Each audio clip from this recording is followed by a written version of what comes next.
Hey, Kansas City, the following is a conversation with the one, the only, Joe Arce. He's the founder and publisher of KC Hispanic News. Joe is a community leader who has over 50 years experience covering both Kansas and Missouri. He's one cool dude. Although he has been interviewed countless times, this is his first podcast. We're sure it won't be his last, baby. This is Enterrupt KC. We hope you enjoy.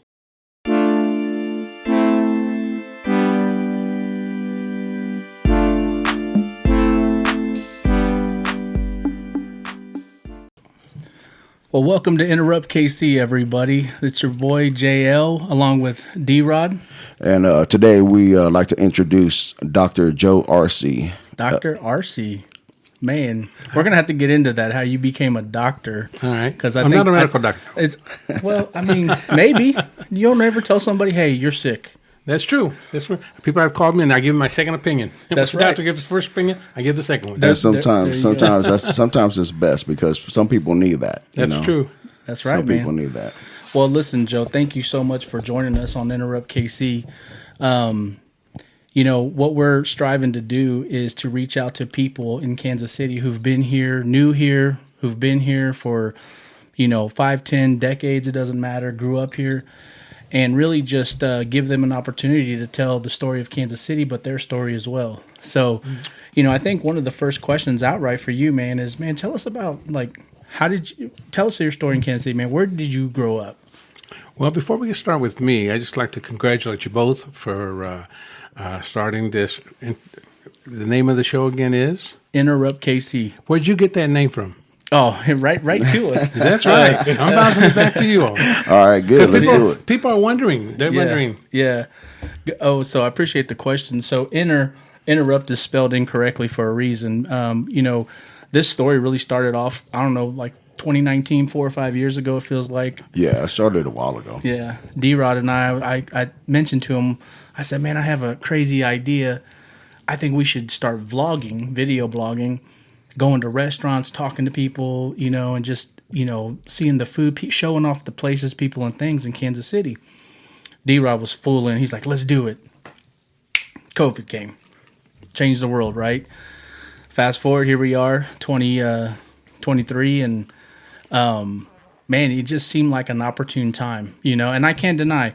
Shout out Mario Marcos Garcia. They invited me on a podcast a couple months ago, and it just relit the flame, but it changed the vision, I think, right? It changed the vision. Yeah, for sure. And then just the whole podcast scene has blown up tremendously, and that's worldwide. I know nationwide there's millions of people are doing podcasts, and this is another one, and we just thought it'd be an opportunity to introduce people of Kansas City, what they're doing in Kansas City, how they got there, what they see for in their future, and what they're all going to do here, and what better platform to try and do it than Enterrupt KC. Yeah, so we're trying to combine audio and video together, and this is just a conversation. This isn't a technical. We're not technical interviewers. We're just having fun with people. Sure. So thank you for the question. Enterrupt KC.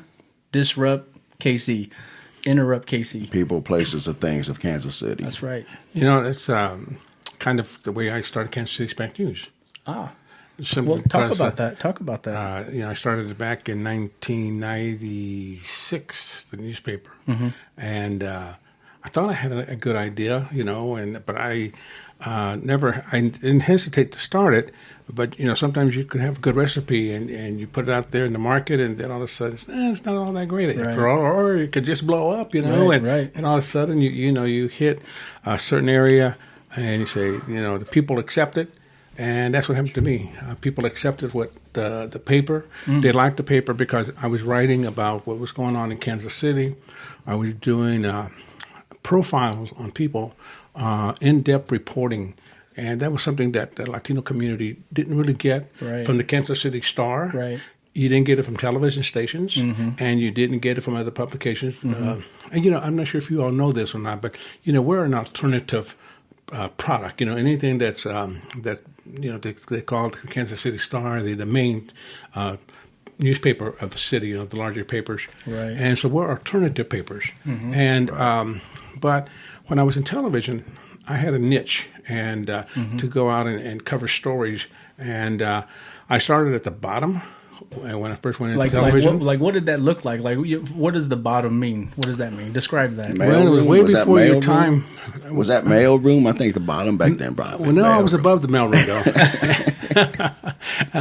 My office was actually under the mail room. Yeah. But the position was a little higher. Right. But the thing was that, you guys are too young probably to remember, but television was actually film. We would go out with our cameras, and we had film to work with, cameras that 16 millimeter film. Okay. And I was hired there in 1971. Okay. And where was this? Pardon me? Where were you hired? 1971. But where? What location? What was it? A business, or who hired you? No, at Fox 4 News. Fox 4 News. WDAF. Yeah. Right. Okay. WDAF. Up on the hill, Signal Hill. That's right. Okay. And by the way, Fox 4, WDAF TV, where I worked at, is on the west side. Because the west side stops right there. So that's on 31st and 31st and Southwest Traffic Way. That's right. There you go. And so, anyways, a friend of mine had told me about a job opportunity there at Fox 4. I was actually at Southwestern Bell. Mm-hmm. And a friend of mine told me about that there was an opening there, and they were looking for a person to process film. Okay. And that's how I got started. But the thing of it is that at a very young age, I guess I was maybe like 21, 22, and you have to go the extra mile, for us Latinos. Mm-hmm.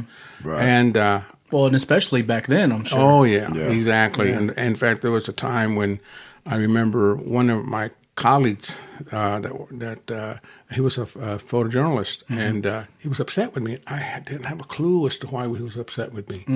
And he finally told me one day, he says, "You took the job that my nephew had applied for." Wow. And I had nothing to do with it. Yeah. And then he actually pointed out that I was only hired because I was Latino. Yeah. And I bet you that didn't feel good. Yeah, I'm sure that's pretty I did not discouraging. I did not know that. Mm-hmm. No one ever told me that that's the reason that I was hired, because they were looking for a Latino, looking for a minority person, But moving forward, I was able to get promoted, and then I went in from developing film to going out and covering stories. I was trained to become a photojournalist over the years, and a few years later, I'm over here interviewing Richard Nixon. Wow. He came into Kansas City. Right? He was president at the time? Yeah. Okay. No, he wasn't president. It was after he retired. Oh, okay. Left office, and he was coming in here for a fundraiser. Wow. And they had asked me, in the TV business, we call it, go spray something, go take some pictures of it. Mm-hmm. But that's all they needed was just him coming in town, and that was it. But I pulled Sam Donaldson. Sam Donaldson is a national reporter that used to stick his microphone at anybody's face and holler out the question and what have you. I did the same thing. Yeah. Nixon came towards me. Secret Service was on me. They were telling me, "Hey, you can't do that." Yeah. And so I hollered, "Mr. President, Mr. President." And he comes over. Media, yeah. And he came over and he started talking to me. And I came back to the station. I said, "Listen," I sprayed it, I got the pictures that you needed, but by the way, I got an interview. Yeah. What? And so it led a newscast. Wow. So that's kind of my beginning. Yeah. I learned from the very best, you know. Yeah. And well, it sounds like that, regardless of what that guy said, that you took his nephew's position, it ended up working out perfect for you. Well, there were some rough spots. Right, I'm sure. There was some rough spots. So there was, I worked under a chief photographer, and a few years later, he told me I would never make it. And I had already been in the business. He came in afterwards, and he came in as a supervisor. Yeah. He was my supervisor, right. And he thought I just wasn't going to make it. Wow. And then when I had my retirement part, when I left in 1997, when I left Fox 4 News, that person apologized to me. Well, good. Good. Yeah. And let me say that was 26 years that you worked there, right? And I was at Fox for 26 years. Wow. And now Kansas City Hispanic News was also 26 years. Yeah. So what year was it you left Fox 4? I left in 1997. And there's a year there when I started the newspaper, and I continued to work for Fox 4 News. Okay. And my news director at that time, who happened to be my mentor, his name is Mike McDonald. I had taken him out to lunch, and I says, "Listen, Mike, I'm thinking about leaving." I says, "I'm going to start up a newspaper." And we talked for a little bit, and he says, "You're not leaving." I go, "No, I'm going to leave." He says, "You're not going anywhere. I want you to stay a little longer." He says, "I don't care what you do with your newspaper. I don't need to know what you're doing with the newspaper, but I want you to stay." So I stayed another year, and at that time, I was asked to also go and to Washington and cover the inauguration of Bill Clinton. Wow. As well. That was the second time that I had done that. Okay. As well. So you left in '97 officially, kind of. Officially after '97. But so what was the peak? Like, what position were you in Fox 4? I was photojournalist reporter for Fox 4 News. Okay. Wow. And today you see a lot of stations that send out one person out to cover a story. They ask the questions, and they also go back and they edit the video, and it's a one-man band. That's what we call it. Well, I started that over 40 years ago, even a little longer. I was the only one in town that did that. And so, there were some other issues along the way. I mean, not everything runs so smooth, but when I started reporting, I got some folks that were not happy about that, me reporting, because the other television stations, their management would see me reporting. And here, I'm supposed to be a photojournalist. Yeah. And then I'm over here also reporting. And that was a threat to them. They felt as though that maybe if I'm doing it, that it's going to be expected of them at their television stations. And also that happened also in-house. Wow. So, but had it not been for all of that experience that I was able to gain from that, Kansas City Hispanic News would not be here. Yeah, absolutely. This is a reflection of Fox 4 News. Right. We have some get-togethers from time to time. We have an alumni that we get together maybe 3 times out of the year. We do quarterly lunches. Yeah. And the news director that was my mentor, Mike McDonald, he after a couple of years, he finally showed up this last about a couple of weeks ago for the very first time. Yeah. And it gave me an opportunity to thank him. Wow. Thank him for the opportunity that they allowed me to do as much as I wanted to do in television. But along the way, we also, back at, I'm going to say about 27, 28 years ago when I was still on television, and then we transitioned into the newspaper, the school Primitivo Garcia school. That school didn't have, that naming of that school didn't happen by accident. Okay. His brother, Primitivo Garcia's brother, had come to me and asking me, hey, he says, can you do a mention of the fact that my brother has been gone for 25 years now, and we just want to let the folks know here in Kansas City that we still miss him and that he's an American hero. And so, as a reporter... Is this while you were at Fox 4 still? At Fox 4 News. Okay. It's sort of the tail end of my career there. Yeah, absolutely. And so Latinos in the community, they were reaching out to you directly. Yes. Oh, yeah. All the time, all the time. Well, see, what happens, too, for me, was when I told you about going on beyond the call of duty, they would assign me some stories, and they would basically say, hey, listen, if you have time to cover the story you want to air, then you squeezed it in somehow. Right. And if you don't got the time, but we need you to cover this stuff here first. Then, so I went beyond call of duty. And so one of those beyond duty was Primitivo Garcia. And so, anyways, I was able to do a 2-part series on that story, and I was able to, during the time I did the story, or trying to report on it, I ended up taking Raul's brother, or Primitivo Garcia's brother, back to Westport High School, where he had saved the life of an educator, his teacher from ESL. Yeah. And so, anyways, after the story aired, the community took that video down to the school board and said that they would like to have the school named after Primitivo Garcia versus they were going to name it like KC Magnet School or something like that, you know. Right. And so it meant a lot to the community. It meant a lot to the family. Yeah. Where is Primitivo Garcia School? Where is that? 17th and Jarbo. Okay. So on the west side. On Kansas City's west side. And I was going to add to that. I don't know, too many people might know that story and some people may not. You know, but Primitivo Garcia, like you said, he was killed protecting his teacher. Him and I think another student tried to save his teacher from being attacked, and that was in the 60s. Yes, it was like, right? I want to say, in fact, I believe it was like 66, 67. Wow. Yeah, somewhere around in there. And I never met him. I knew a little bit about the story, but I learned a lot more once I started a report on it, and I was able to interview the family and what have you. And there was actually two heroes there that day. Right. It was his brother, Alfredo Garcia, as well. And also, he's still alive, and we honor him as well. Well, what a great honor for the family, right? You know, to have absolutely him with that naming. Yeah. So that situation happened. The family came up to you. The school got named. So was the fire or the idea of, KC Hispanic News, you branching off on your own, was that still already there, or was it? Did it spark a flame, or how'd that happen? No, it didn't. In fact, I was focused still on doing my job for Fox 4 News. Yeah. A couple of years after that is when I started thinking about maybe switching careers, and I was at the height of my career, and so. Sometimes you get a little bored with your job from time to time. That's never happened to me. I'm sure it hasn't. Or me. So I really literally thought about maybe, I'll go work at a car dealership and sell cars. Yeah. I knew nothing about selling cars. Right. Yeah. I thought, maybe I'll go and maybe become a realtor. And I didn't know how to sell I was going to say completely different field. I wanted something different. Yeah. But the only thing that I knew was really is news, journalism, and I was taught by the best. And so, and I'll be honest with you, when I mentioned that to my wife, Ramona, she wasn't crazy about the idea, because I had a really good job, and when I left, I left a lot behind, benefits, retirement, all that. Yeah. So I sacrificed in order to create Kansas City Hispanic News. You took that jump. Took that jump. I took the jump, and so.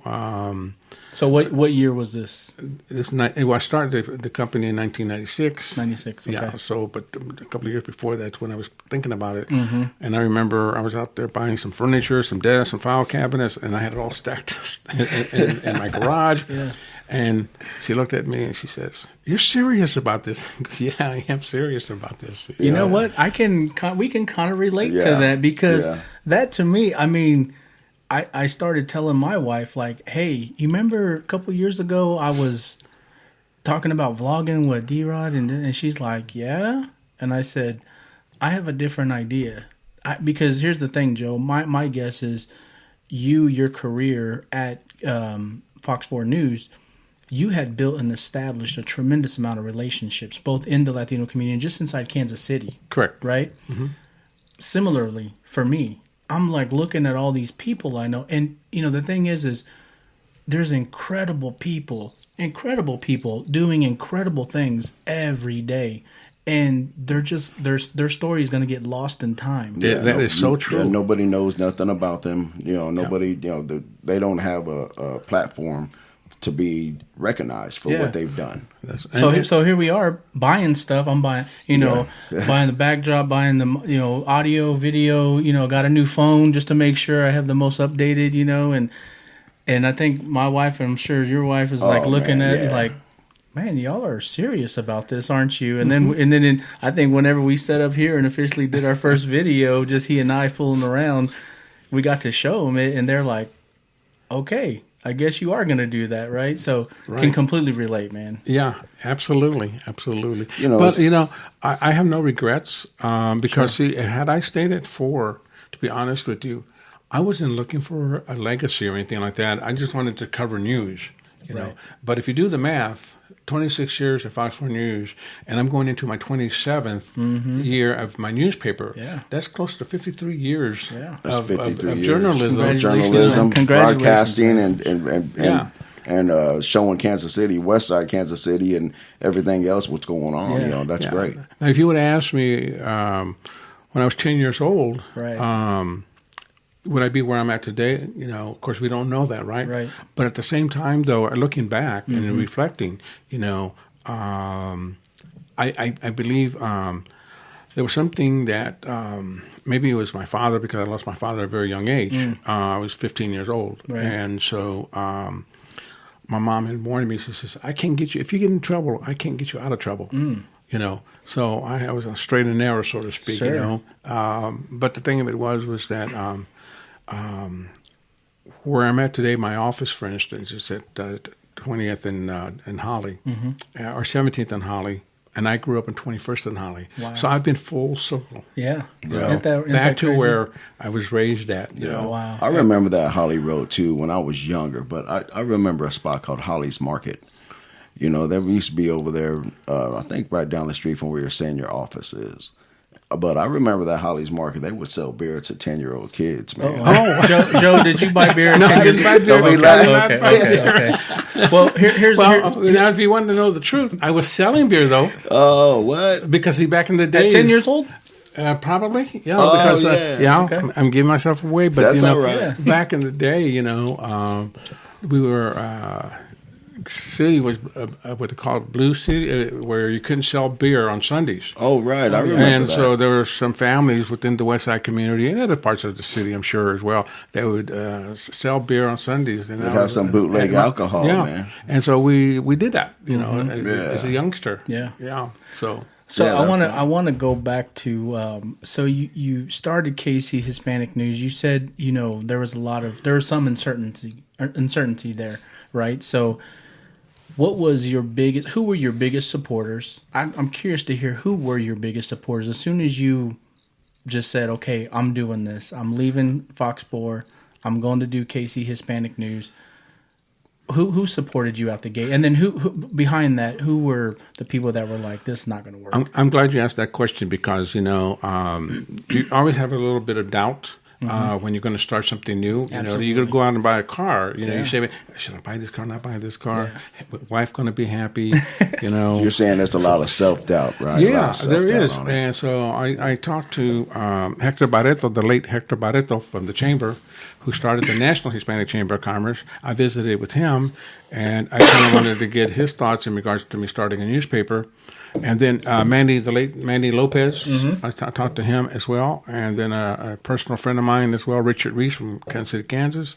And they all told me to move forward. They says, yes, yes, there was another paper in town, and I applaud them, which was Dos Mundos.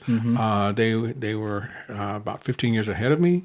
But I wanted something different. I was not trying to compete against them. I just wanted to create my own product, and which I did. Yeah. And but there was a need for this type of a newspaper because I was doing more local news, and if I was doing a national story, something that was happening in Mexico or some other Latin American country, I tried to localize that story by looking for someone that was from that country, directly impacted, and see what the impact was on them and their families and their family, how they felt about it. Right. So the names you mentioned, Barreto, Lopez, those individuals, they're some pretty big heavy hitters in their time as well. They were. I mean, can you talk about how that group of individuals kind of pushed you to continue forward? I mean, was it outside of verbal support? What were the things that they helped you do? Well, it was just they were trying to give me advice. Okay. And Mandy remembered me because he had a fire there several years ago, and I covered that. And then he also was robbed at one time, and he was pretty this is Manny Lopez restaurant. Yes, and I covered that as well. And he was injured with that robbery. So those type of things, and with Richard Reese, I had covered him when I was in television, and Hector Barreto, when the chamber was here in Kansas City, I was from time to time covering those stories as well. So they knew me already. They knew me and respected, me as well. And that's in part because you're from the West Side, grew up there, and did all your newscasting there, and had that type of relationship. Well, no, I think it was because they knew me from television, from Fox 4 News. And then I believe that they believed that I was a professional and that I had earned the right to start a company that and a lot of them really enjoy the newspaper. Right. I remember one time when I first started out, they had a small library on Southwest Boulevard, and the librarian there, she would come up to me. She says she spoke Spanish, but she couldn't say the name of the paper, so she would say, you know what? You're that person. She told me in English. She would tell me, "You're that person who's got that beautiful newspaper because you always put a beautiful picture on the front page. Something large, something to attract, the reader." And so it took a little while. And then at the same time, for the first probably, I'm going to say 5-10 years, people would always ask me, "You're in television still, aren't you?" And I said, "No, I haven't been in television for 5-10 years now." You didn't pat your hair and say, "Yeah, actually, yeah, I am." But yes, some people still ask me that if I'm still at Fox 4 News, you know. But the thing of it is that, like I was telling you earlier about, had I stayed at Fox 4 News, my legacy would have been that I was at Fox 4 News. But over the years, I didn't start out to look for a legacy. I just wanted to report. But I'm probably among the oldest journalists in town right now as far as years of service. Yeah. Covering news in Kansas City. And I know I'm the oldest, not by age, but the fact that I'm probably the oldest journalist that's worked the media, both in television and in print, for the last 52 years. You know, one of the things, Joe, just hearing you talk, I mean, I started off with Dr. Arce, right? Dr. Joe Arce. And I think it's important for people to know you're not just KC Hispanic News. You're also really involved in your own scholarship fund at University of Central Missouri. Is that correct? That is correct. Can you talk about that? How did that come to be? Well, the president at that time had come to my office to visit me, and his mission was to see how and if he could come up with a plan to encourage more Latinos to go to the University of Central Missouri.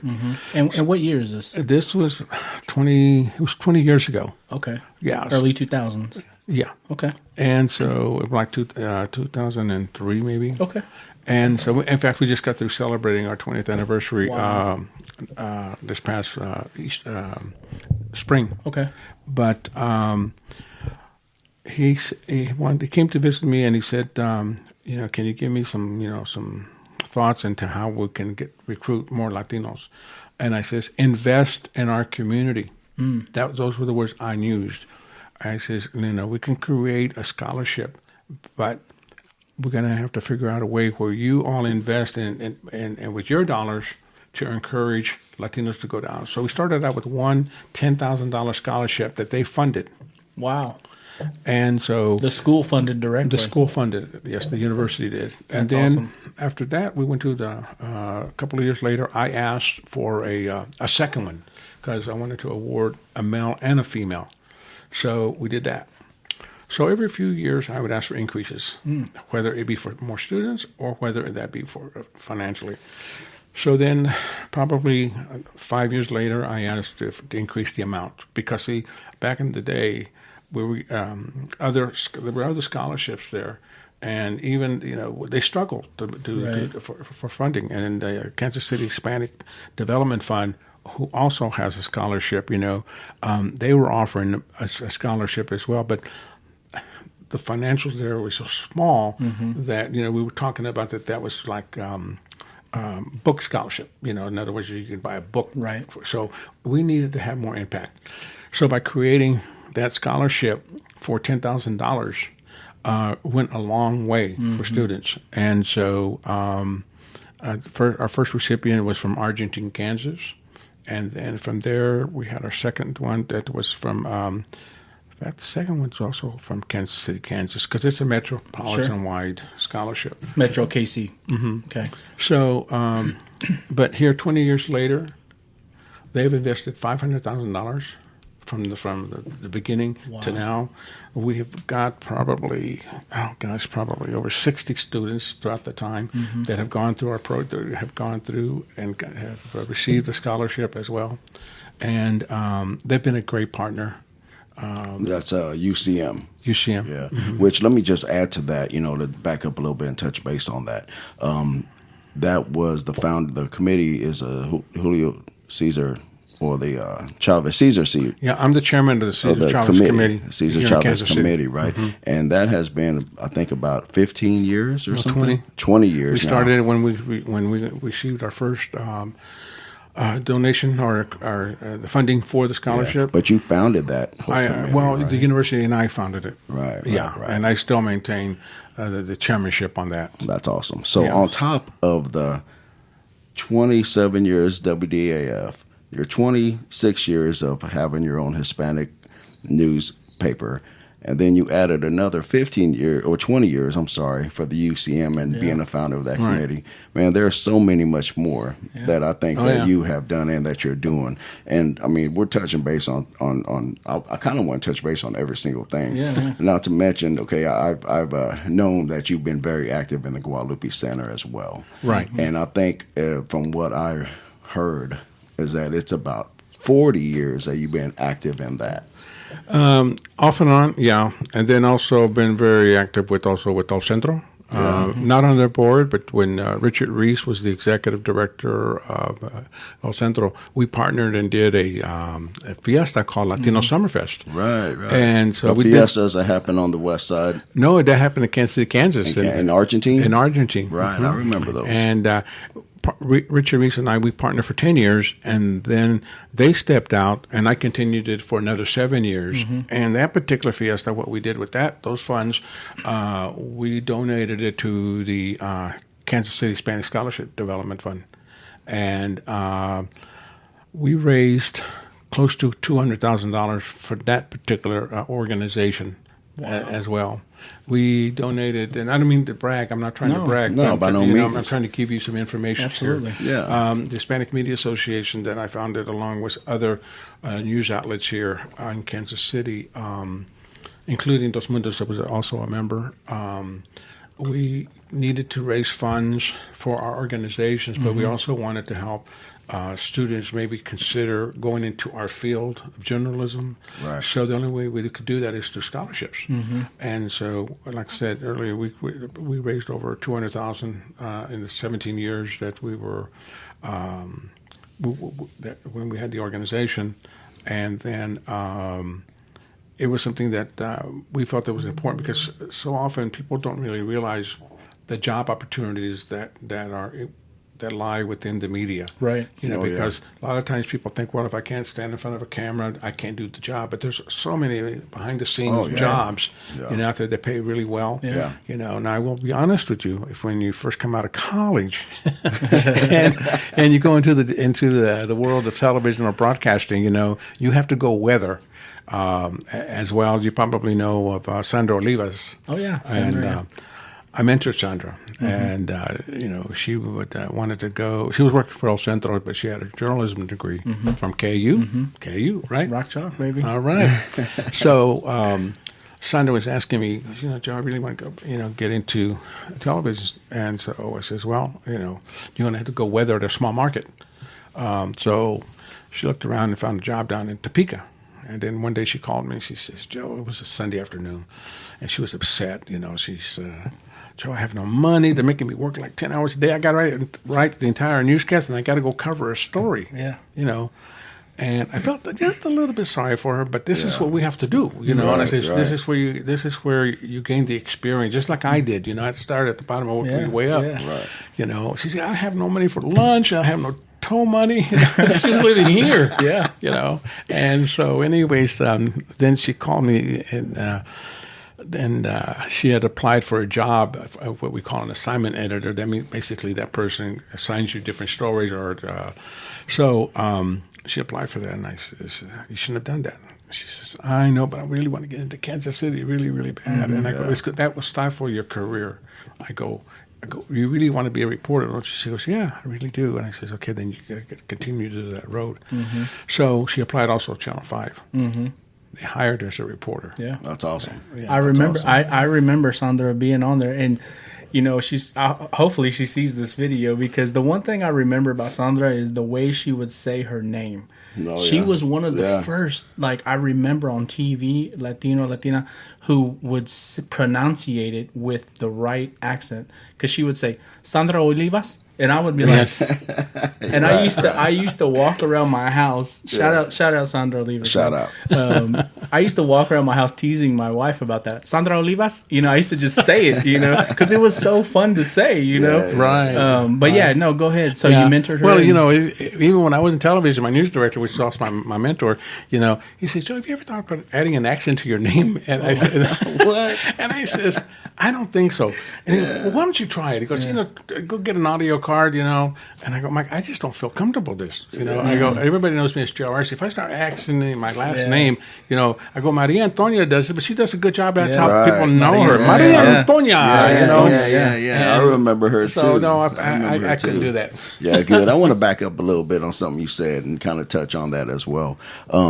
You said that about the fiestas, that you brought those to the Argentine area, and then you was well connected with that and bringing even the guests, the entertainment, which are, man, you from what I know, you have been connected with some legendary Tejano players. I know that you brought Little Joe, you brought Emilio when he was alive, and right? Guadalupe, I mean, you have.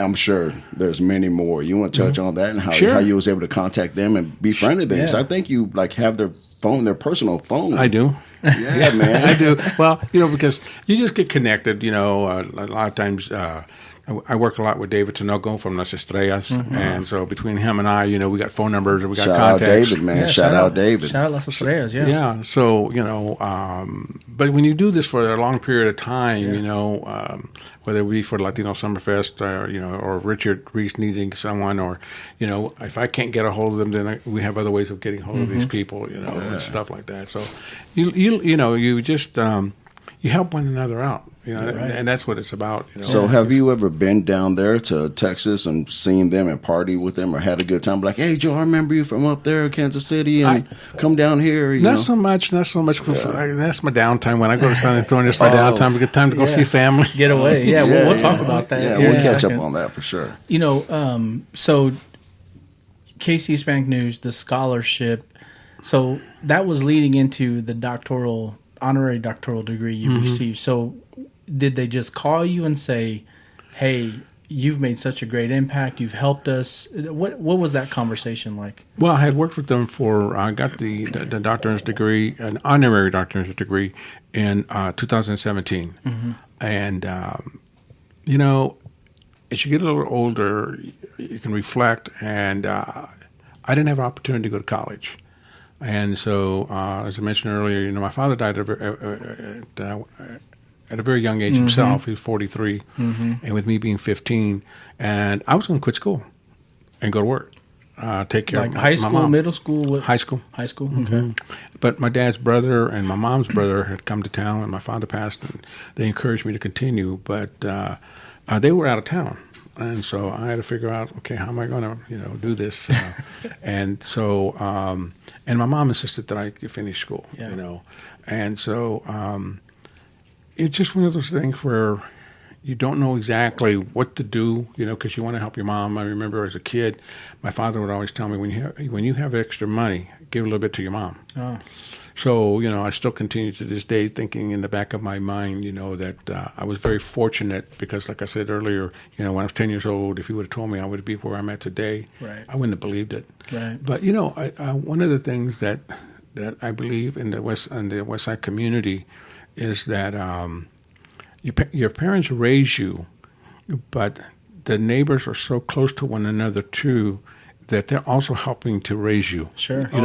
That's how it was back in the day. Yeah. That's how it was. Everybody looked out. Yeah. In fact, I just had a situation where a neighbor 2 doors up from where I lived up on Holly, I ran into him last Wednesday. And when I was a kid, maybe 7 or 8 years old, I would go by, pick up his trash, and take it with me. I'm not sure exactly where that trash ended up at, but he would give me a quarter back in the day, And so I ran into him recently, and him and his wife, and we were talking, and all of a sudden, he offers me a quarter. Wow. And so, anyways... Was there some trash around or something? Yeah. And so, anyways, I says, no, you have to do that. And he says to me, he goes, no, this is for good luck. Wow. Yeah. And he says, I don't have a quarter, so he asked his wife, Ophelia. He says, Ophelia, yeah, aquí lo tengo. And so I didn't want to take it, And so, anyway, he says, no, this is for good luck for you. Yeah. So that's what I'm talking about. Those are the type of people that help raise, Make an influence on you. Yeah. And the thing of it is that, and I know sometimes people criticize Hillary for things, but when she said, it takes a village to raise a family, that's so true. It really does, in our community. Yeah. And from time to time when I have an opportunity to talk to a group of people, I do call it the West Side, and I really mean this. It's God's country, because had it not been for my being raised in that community, I'm not sure where I would have been at, whether I had been at Fox 4 News or whether I started a newspaper. Yeah. If I would have, because see, before we moved to the West Side, I lived in Sheffield area, what they call Sheffield area, which is now Old Northeast, and also lived out in Independence. So if we would have stayed out that way, I'm not sure if I would have been the person that I am today. Yeah. Right, no, right. you know what? That's good, man. I mean, I feel like our upbringing, our childhood, the people who impact us when we're young, parents, siblings, relatives, and the neighbors, it creates a fire in us that we don't even know is there until we get older, right? And so, do you feel that way with the community that you grew up in, the West Side, but just Kansas City in general? I mean, it seems to have created some fire that's just still burning. It's still burning. It's still burning. Yeah, I always tried to give back to the community. I remember I served about close to 10 years on the Planning Commission, City of Gladstone. Oh, yeah. And then one day I realized, I need to step off. I need to go back to my community because I feel as though the need was greater there. Wow. They can find anyone else to sit on the Planning Commission. I don't have to be up here. Sure. So, and although I live in Gladstone, I've always said that I sleep in Gladstone, but I actually live on the West Side because I'm there, most of the time on the West Side. Right. Talking about that community and how you said, man, it's great about how you grew up and all that. But throughout the years, like life and like every place else, it's changed. It's changed a lot from even when I was young and hanging out there, with a lot of the restaurants, the people that live there, everything else that came. Tell me, man, they started and they're doing this thing with this Ferris wheel. Oh, yeah. Right? They started that, I don't know, it's in the works, about. I think it's going now. It's going. Is it going now? I know that they said I wrote something. it just recently. You did? I did. Oh, Wow. man. Did you get some I was good covering pictures? the story. I was covering the story. Can we make up another story and you take us Yeah. with you? I mean, can we do that? Oh, that's great. They were supposed to have some restaurants or bars or something underneath there as well, right? Right now I know that they're planning on miniature golf. Oh, okay. And a couple of other things that they're doing there. So how fast does that thing go? I'm not sure how fast, but I think it's 150 feet in terms of how tall it is. Yeah. And I think I read it takes 15 minutes or so to get around. No. Well, they said right now it's slower, but I think when it gets going, it's a smooth ride though. Some of them, like the older ones, they used to kind of swing on their own and whatever. And it's climate controlled, as Air well, conditioned, heated, and it's all enclosed. Is it? Never mind. I'm not going to ask. Never mind. Go ahead, man. No, I was going to say, is it bulletproof glass? I mean, I don't know. I mean, I know the highway goes right through there. That could be a little dangerous. I mean, right. There was times. I mean, especially when they built those crossroad apartments. You've seen some broken glass in a few of the windows when they were building them. That. And I was like, Well, just what they're doing there. I mean, it's a pretty great thing. I mean, it goes in fact with all that crossroads. It's even though it's a little bit behind there, right? Isn't it a little bit behind where that crossroads area or something? But well, you mentioned it's transitioning. You're right. The neighborhood is transitioning, and I remember a person I was interviewing some 20 years ago reminded me that it hasn't always been a Latino community. Yeah. Because it was Swedish, it was Irish, it was German that actually that lived on the West Side before the Mexicans moved in, okay? And so we're kind of transitioning now into something else, about we've lost a lot of the Latino population there, and the Northeast is much, much larger in terms of, and it's more affordable to live in the Northeast than it is to live on the West Side, I can't afford to go back there. I live here in Gladstone, but if I wanted to move back into my own neighborhood, it would cost me $500,000 on up. wow. How do you feel about that? It's a catch-22 for me, because you want to see growth, you want to see some renovation as well, but at the same time, it's pushing out those that can't afford to move away, and the taxes are higher, and there are concerns about that. There was a person, Yusel Pacina, I'm not sure if I think you know Yusel Pacina, and Yusel Pacina, I remember, maybe 30 years ago at a meeting, he was saying something to the effect that, his father and mother had to decide, well, do I paint the house or do I buy a book for my son? Wow. I mean, that's what it got That's down powerful. to, Yeah. And so sometimes people have to decide, what's best for them. And in his case, it's, That's a hard thing. For some people, it's a hard thing to do, man. But if you look now, you said Pacina. Yeah. He's a doctor. He got the book. Doctor of Education. He got the book, right? Yeah. Yeah. So, that's why, and there's some brand new homes going up that are, going for $500,000 on up. I call it the $1 million view, people that right off of I-35 because they're looking at downtown Kansas City. You can see Crown Center. You can see Liberty Memorial, Observation Park. It has its name for a reason, right? Yeah. Exactly. So, it's a catch-22 for people. It's kind of bittersweet, I'm sure, Yeah. But it's hard because there's a lot of people in the community, the West Side community, that are fighting to keep it maintained, and I'm among them as well. We'd like to see that, that certain things stay the same as well. So, when I was listening to D-Rod ask you that question, my mind went back to my childhood. As you well know, my family's from the West Side. Part of my family's from the West Side as well. Fairmount, which is a street. And I knew your aunts. Yeah. You knew my family back in there. So, I remember growing up, and La Fama Bakery was right there. I mean, that was like the one and only pan dulce spot I felt like in Kansas City. Maybe it's because that's where my family went. Yeah, everybody Johnny's went there. Market was there. Yeah. And known for the chorizo. Known for the chorizo. Everybody had, and he wasn't Mexican. Yeah, and yeah, right. And everybody had a tab there. That was the way. That's the way you used to do business back then, right? Talk about community. Yeah. And I worked on that boulevard, the one you're talking about. Yeah. I worked it as a kid. Yeah.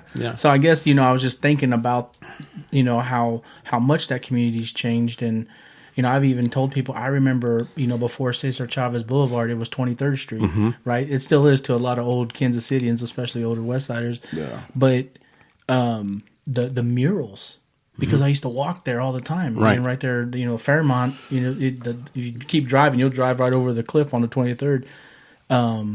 Those beautiful murals there that are just, they've aged as horribly as the walls have on them, it seems like. But there are people in the community that are revisiting that, and they would like to see them restored. And so don't give up on them. Oh, that's exciting. I'm sure that's a process, and that's something that's going to take some time. We're also looking at restoring the staircase where Cesar Chavez mural's at. We're working on that right now as we speak.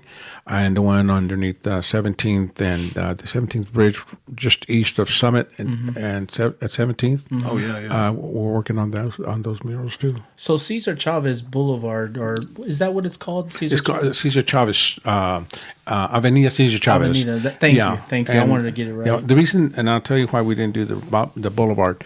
We wanted to do the boulevard, but then that involves the Parks and Rec. And then what would happen was that when they come and clean the boulevard, they would tax the homeowners. So we chose not to go with that naming because we didn't want the homeowners to be taxed. Oh, wow. That's good information. Yeah. I never even would have thought that would have been a reason. Yeah. Anytime you live on the boulevard, you get taxed. Wow. Yeah. That's interesting to hear. So Cesar Chavez, how did that come about? I mean, my guess is that there was a couple of different names, maybe. Cesar Chavez. People were set on that. A friend of mine, Jerry Hernandez, who grew up on the Sacred Heart area, he had campaigned for a short period of time trying to convince the store owners on Southwest Boulevard to reconsider the name of Cesar Chavez. He came to me and asked me my thoughts, and I go, that would never fly. I go, it'd be too difficult because Southwest Boulevard goes into Kansas. It's going to be a huge problem for us. So he reconsidered. I teamed up with him, and we looked at 23rd Street. We looked also at West Penway, and we chose 23rd Street. We went and knocked on doors, asking the homeowners there if they would allow us to do that. And Jerry was very instrumental in getting that done. And then years later, I can't remember the year, but where my first office for Kansas City Hispanic News was at, is where the Crossroads Westside building is at today, the apartment complex. Okay. My office was there. And there were still about 3 or 4 blocks that we had of 23rd Street that were not part of the Cesar Chavez. Yeah. So what I did was I contacted Richard Chavez, which was the brother of Cesar Chavez. Oh, wow. And I invited him to come because I was able to get the expansion of 23rd Street converted to Cesar Chavez. Wow. Yeah, so we had a big celebration there, and so.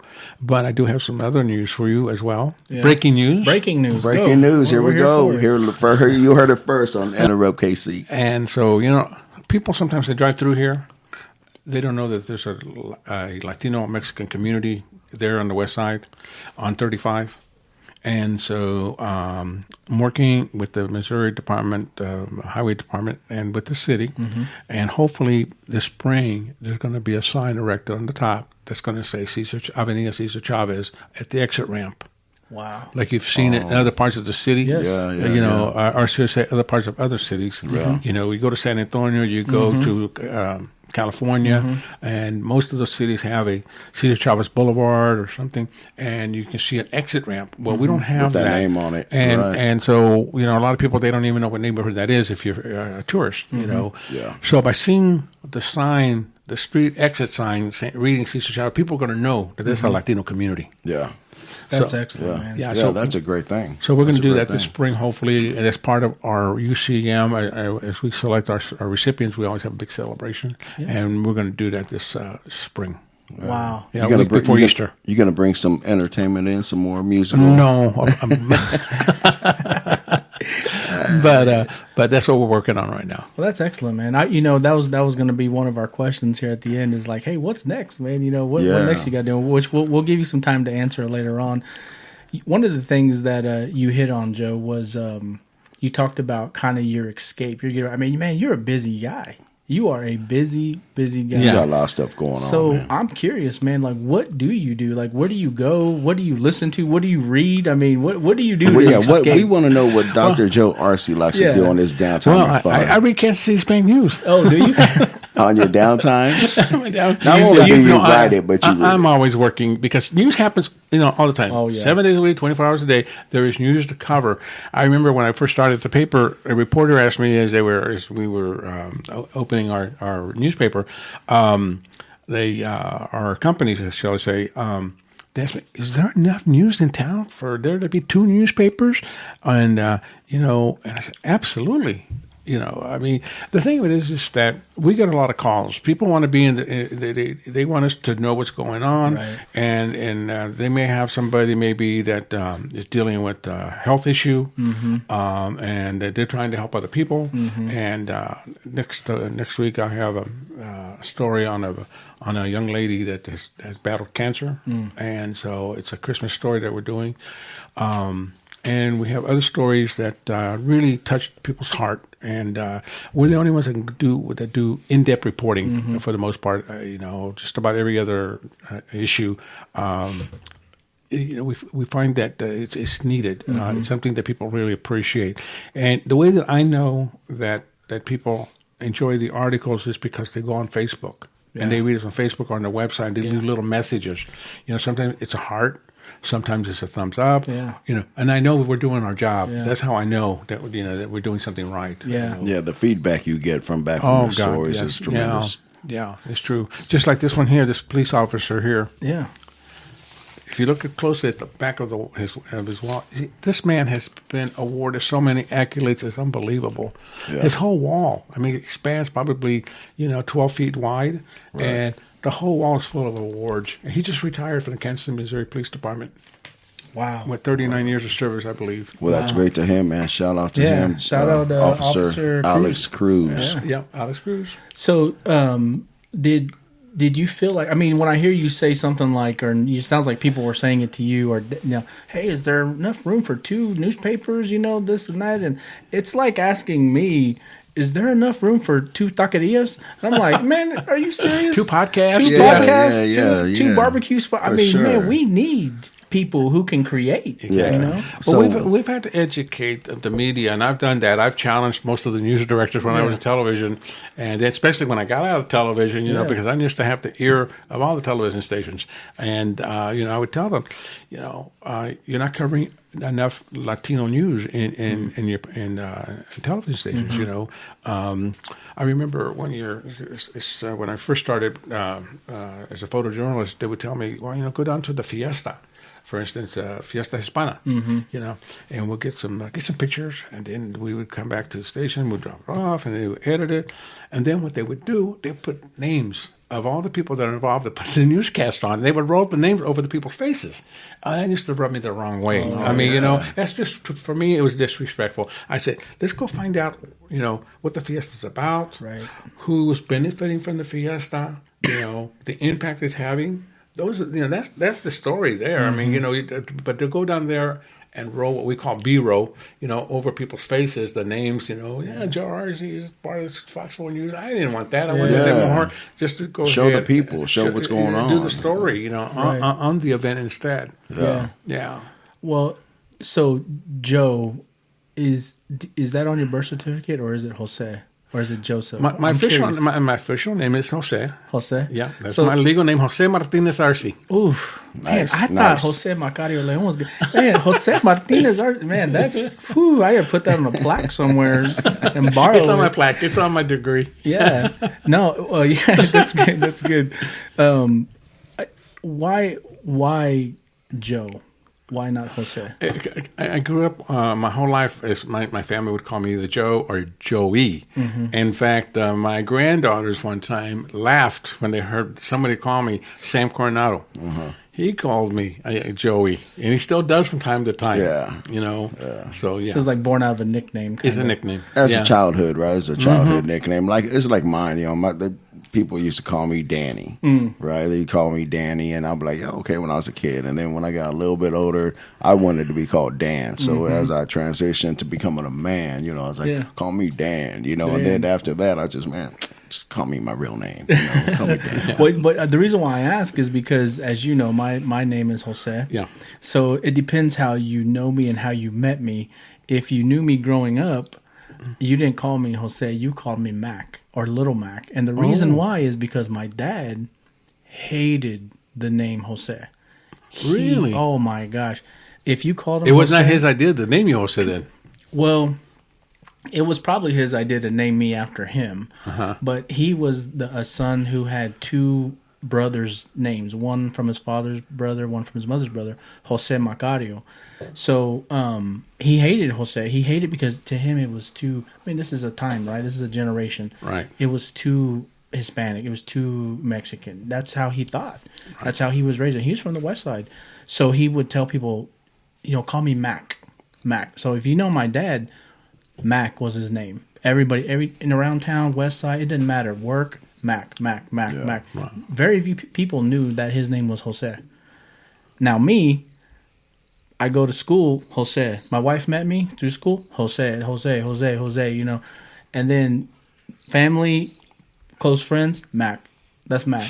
So it's like, it's crazy, right? Yeah. How, especially, I always feel like in the Latino community, it's like your name and then you have a nickname Oh, somewhere. everybody got a nickname somewhere. You know, Yeah. some kind of nickname in their within their family and friends. It's so always different. Yeah. Well, at one time, we had a group of folks in the newsroom when I was in Crossroads, and I had a designer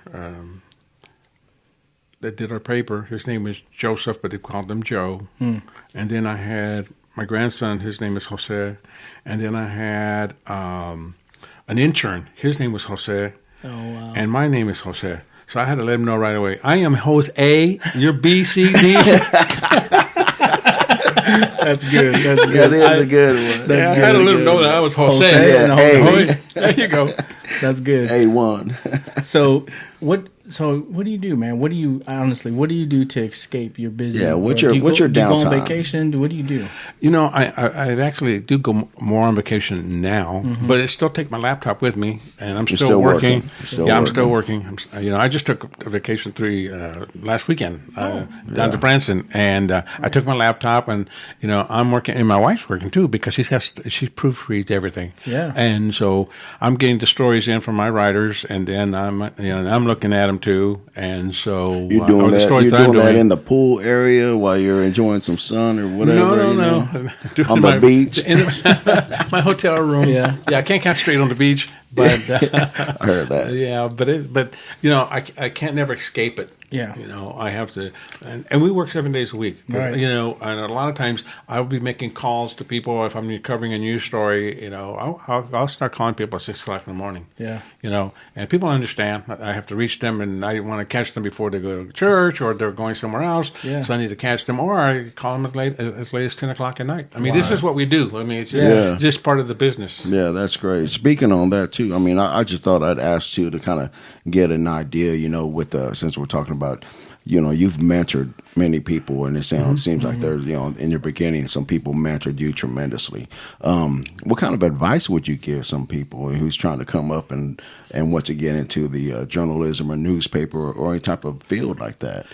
Well, first, they really need to go to school and finish their high school, and then go on to college and go and get your journalism degree, because there's so many opportunities when you get your journalism degree.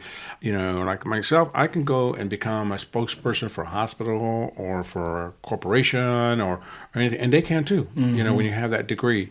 Because it's PR, right? So you got like four different categories that you can go into. So the field's kind of open. You can be a mouthpiece for a company, and so. But if they want to really, it can be fun. This business is a lot of fun. The stories that you tell, and it's like anything else. You got the good, the bad, and the ugly. When you cover stories, it's the same way. There's heartfelt stories. Right. I remember one that touched my heart, and believe this or not, during the COVID, I'm not sure if you knew him, but Robert Robert Lopez. Okay. Roberto Lopez. Yeah. I knew him. Okay. I had to interview his mom, and how difficult that was for her to talk to me. And the reason she wanted to talk to me because she wanted to educate other people and encourage them to get the vaccine. So those are the type of stories that we have to do. Those are, I'm sure, they're kind of hold on to you personally, especially if you know the person, which is the downside. It's the great thing that you do to show what's going on in the community and in the city. But then some of those that touch your heart, sometimes it's oh man, I've cried with people. Oh yeah, sure. for sure. I literally have cried with people, and you don't want to. Yeah. But when they're sharing their life story about someone, Well, even to make that even better, I think that goes even more so to letting the people know that they can count on you and depend on you, and that you're real. Yeah. That you're real with your company, with your paper, and with what you talk to them about. Right. Well, it's just like anything else. personal. You put yourself in their situation. And so it really makes it hard. There's another story that I just did recently, and it really touched a lot of people. A lot of people knew Gilly. I'm not sure if you all remember Gilly Tinoco. Yeah. And he was very, very ill. And he wanted to have a going-away party before he passed. And he did it on his own terms. Who does that? Right. And so I was invited, to go to that. And it dawned on me. I said, I cannot go without, because I'm always working, right? Being the newsman that I am, 24/7. Yeah. And I thought, okay, I'm going to at least get some pictures of this event. And then when he passes, I'm going to write a story about him. And I wrote the story about the way he did it. Like the song says, I did it my way. So that's how he did it. Right. And he was cooking, and he didn't want nobody else to cook, and a lot of his friends were there. Yeah. So, and a lot of times we gather after the fact when the person passes, but he didn't get to see, people that pass, they don't get to see this. Right. Yeah. He got to see this. Yeah. You know, I did a story on that, you know, and it really touched a lot of hearts, you know, his family. And his family was so appreciative of that, you know. And they viewed me as their family because Gilly's brother, his older brother, Albert, and I, we were really close. We grew up together. So they viewed me as family as well, you know. That's recent, too. I mean, that's in the last... that was this past year, 2023. Yeah, yeah. Yeah, the Tinoco family. Shout out to Tinoco family. It's a good family. I know on it the all west of side. them. Yeah. So you talked about how you escape, busy guy. I'm curious, do you read books or are you more of a music person? Which one are you? Music, mostly music. I don't have time to read books. I just, you know, because I have so much time going on with you're the reading paper. You're reading your own and paper. I'm constantly reading, you know, everything that's in front of me, especially when it goes into the paper. Yeah. You know, so, no, I just... my books is the newspaper, you know, and I read what's going on, you know, whether it be on the websites and you know, and I watch a lot of news on television, you know, and I watch all the stations, you know, whether it be Fox or CNN or NBC and things of that nature, because I got to keep up what's going on also on the national level. Absolutely. Have you ever been or watched a podcast? You know, I've watched a few. Yeah. You know. Will you watch this one? Absolutely. Good. You'll be critiquing me and Yeah, D-Rod be like, oh, and man, you should have yourself. did Like, that. hey, You should have did next that. time you need to... I may have to, you know, probably buy the family a dinner or something for them to watch the podcast too. Maybe, you know. There you go. Yeah. Might have to get you a shirt or something. Yeah, or get some popcorn, maybe. Oh yeah, definitely. So I'm curious. You're a music guy. What's on the playlist? On the what? What's on the playlist? What do you listen to Oh my right gosh, now? a lot of Tejano music. Tejano, yeah. Yeah, I love, and you love Tejano music I as love well. Tejano music, but you know, here's the thing. You know, the thing. Let me tell you how Joe has influenced me over my life, especially as an adult, because I didn't meet you till I was an adult. Watching you dance, holy crap, man! You can dance. He's out there spinning, man. He's out there getting it, man. I remember before I even was brave enough to go out there to dance, I used to watch Joe Arce dance with you know, your wife Ramona. Well, you know what? You had a trademark. You know that, right? Do you know what that was? Trademark. What was I don't that? want to say it, but go ahead. I'm gonna let you say it. It was a towel that I always had on my shoulder whenever we would go dancing because, you know, some of the sweat places, but yes, a sweat towel, exactly. And so, you know, Was that for your wife could pat her down because you were spinning her crazy? No, it was for me. And so, she'd grab me and be like, okay, enough. I have run into people that's, you know, has known me for 40, 50 years, and, you know, and I've been seeing them for about maybe 20. They may not remember my name, but say, oh, you're the guy that was always on the dance floor with the towel. Always dancing. Yeah, always dancing. Dance. I think I remember a couple times seeing you, and the minute the bus stop would come on, man, Joe would be out there bus stopping, man. So man, I mean, thank you for being such a good dancer because it caught my attention. I was like, you know, my wife, she grew up dancing to Tejano music and any music, really. Yeah, I did it, and so I used to go. Really surprised me because you're a good dancer. Yeah, I used to sit down and watch you, and you know, especially at the dances, the fiestas, and I was like, man, that guy can dance. This is before I knew you. So thank you. Yeah, well, thank you. I appreciate the compliment. Yeah. I've always enjoyed the Tejano sounds, you know, and whatever. And then bringing the bands there, you know, live and stuff, you know. I can share, you know, with those bands, you know, hey, I did grow up listening to your music. My mom, she would get upset with me because I had the full blast, you know. And then sometimes when you drive down 20th and Jefferson, I had a friend of mine, a real close friend of mine, lived across the street. He was playing his Tejano, and I'm over here playing my Tejano. You drive down the street, you get two different versions of Tejano music going down. You guys are Tejano battling music. Oh yeah. This was before bass contests on the west side. They were having Tejano contests. Yeah. That's great. Hey, Joe, so I just wanted to tell you, man, I know a couple people that mean a lot to you, and they love you tremendously. And I asked them, you know, to give me a description of what they thought about you. You know, so I got 3 different descriptions, man. What they said, three different. You're putting me on the spot here. I got 3 answers, but the crazy thing is, person number 1, I asked. I say, well, describe, you know, Joe Arce to me. Tell me in 1, 2, or 3 words. First one said, hard worker. Right, which after all this, everybody should. Yeah, that cannot be denied. Number 2, they said, hard worker. Right, so that's 2 hard working. Wow. Right. The third one said, hard worker. Wow. And Three hard workers. community leader, you know. Man, I think it's said right there, not to mention, to even put it on top more of what we've talked about here in this time that we've been talking.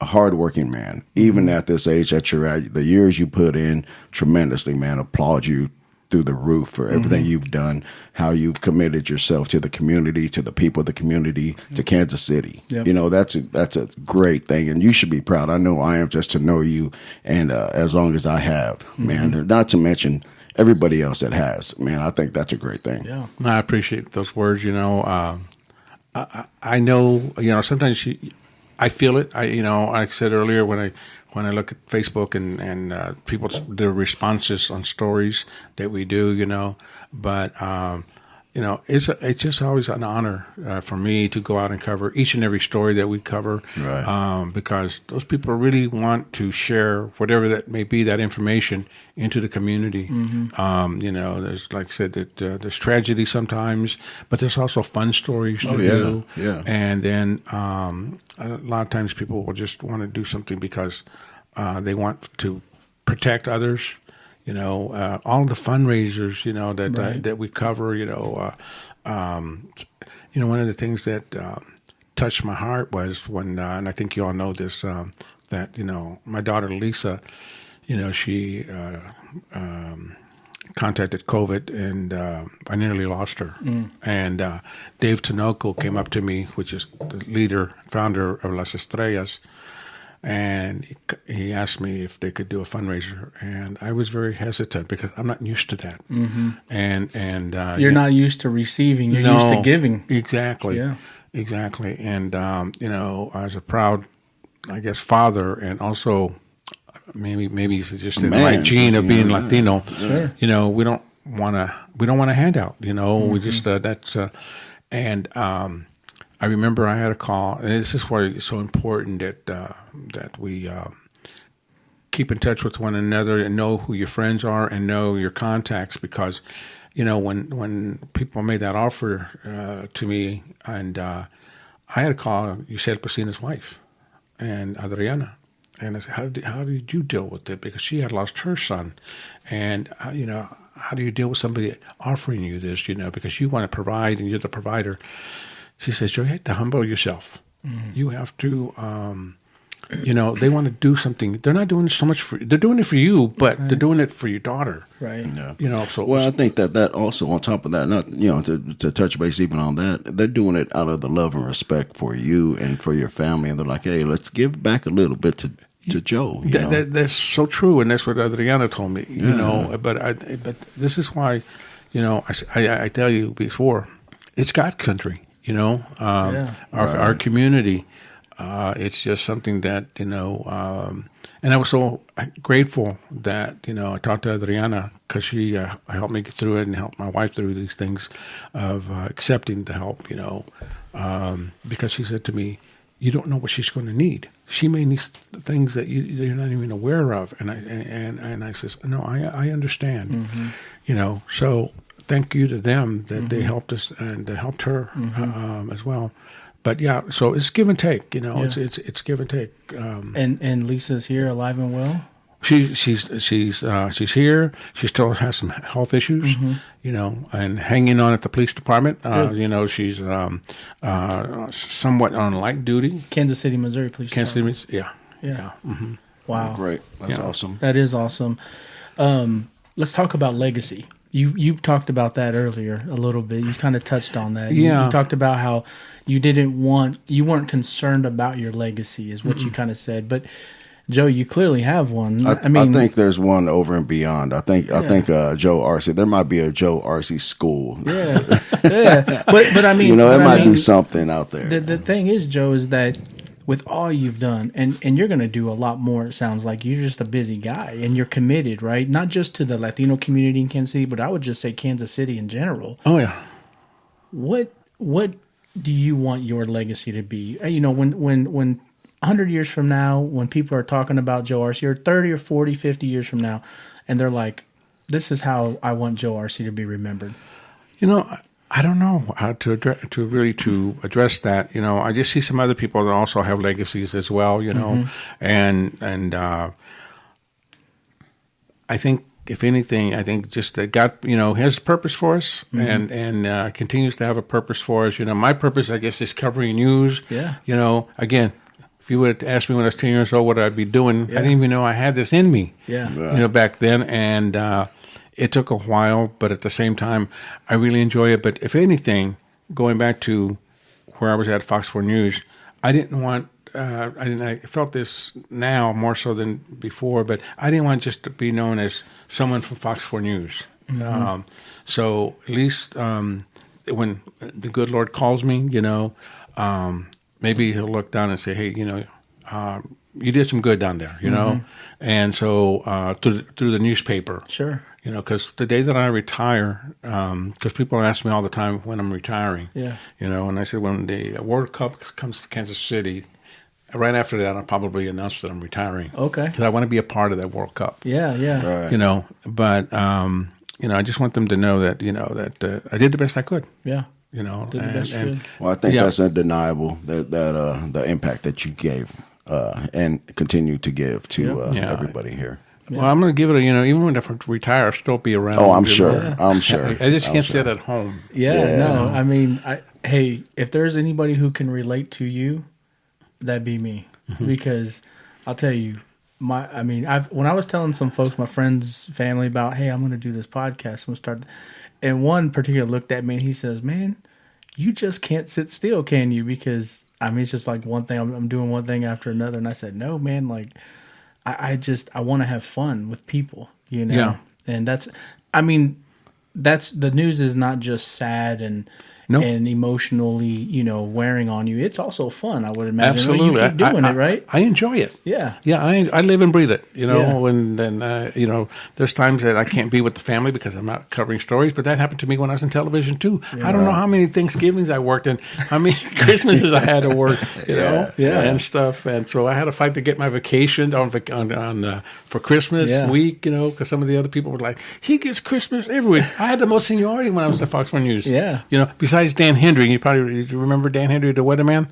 Kind of, okay. Yeah. Dan and I had the most seniority there at the time, at one time. Wow. Wow.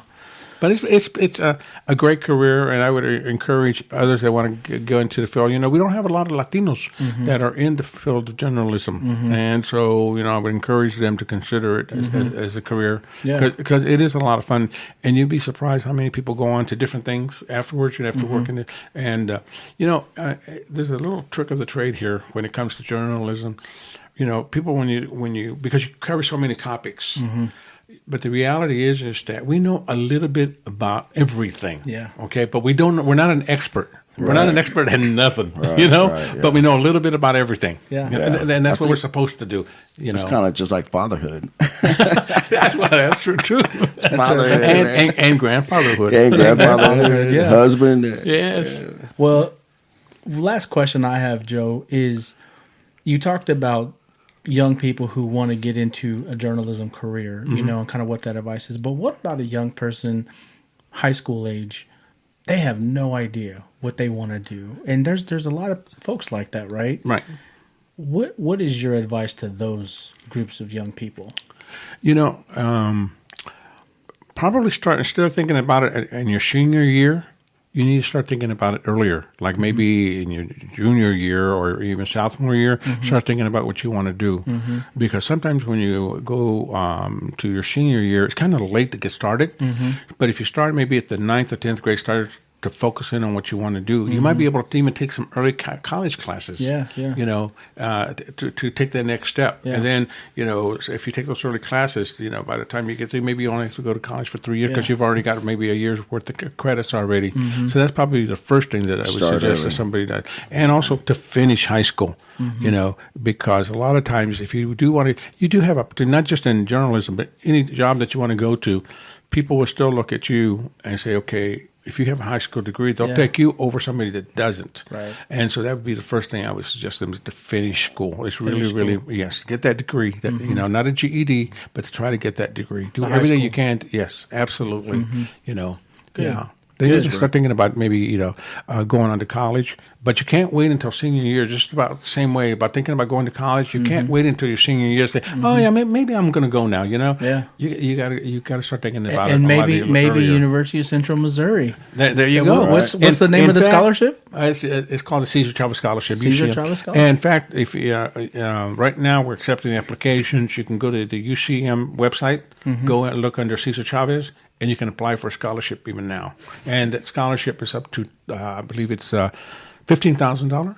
A semester or a year? No, we allocate about $3,500 per year, and you'll get that for the full ride for the first 4 years. Wow. Yeah. That's awesome. How That's many great. How many students get that scholarship? Next year we'll have 5 area students that will receive that. Wow. That's And how were they incredible. picked in order to get that? They're selected. They through their applications. We look at their applications. We look at need. We look at the size of the household, things of that nature. Okay. As well, and GPA. Okay. Just to give everybody out there, an idea Yeah. of what to do and what to look for. Absolutely. How about getting a hold of your KC Hispanic News? How do we read that? Is there a website we can go to? You can go to the website because we come out. The hard copy comes out every Thursday, but people they want to read it sooner, so they go onto the website and they go on Facebook, and then by 1:00 on Wednesday, it's on Facebook because what we do, we finish the paper up on Wednesday, send it out to be printed, and we receive it on Thursday. So if you really want it quicker, then go on Wednesday nights. What's the website? Yeah. What's that website and the Facebook? Is it just go to kchispanicnews.com? KCHispanicNews.com. Yeah. All right. All right. Yeah, and then Facebook, just look up Kansas City Hispanic News. Okay. Awesome? Yeah. That's awesome, It's Joe. easy. It's a very easy website Yeah. to maneuver. There it We is, love right it, there. Man. We love it, man. Well, listen, thank you for joining us on Interrupt KC. Joe, thank you so much, man. It's been a great. I don't know appreciate it. how This has long been it was, awesome. man. This has been awesome. Thank you. This has been awesome. Seriously. Hopefully we get you back one day. Yeah. Sometime yeah. in the future. Let's do this again. you Yeah, know. this was Okay, really fun. but the shorter version. Shorter version. Well, some of these stories you won't have to tell over again. That's a good thing. That's true. That's true. You'll have it already. Yeah. Yeah. So thank you, Joe. Appreciate it. Thank you. Thank you, everybody, for joining us. All right. Watch again. Thanks.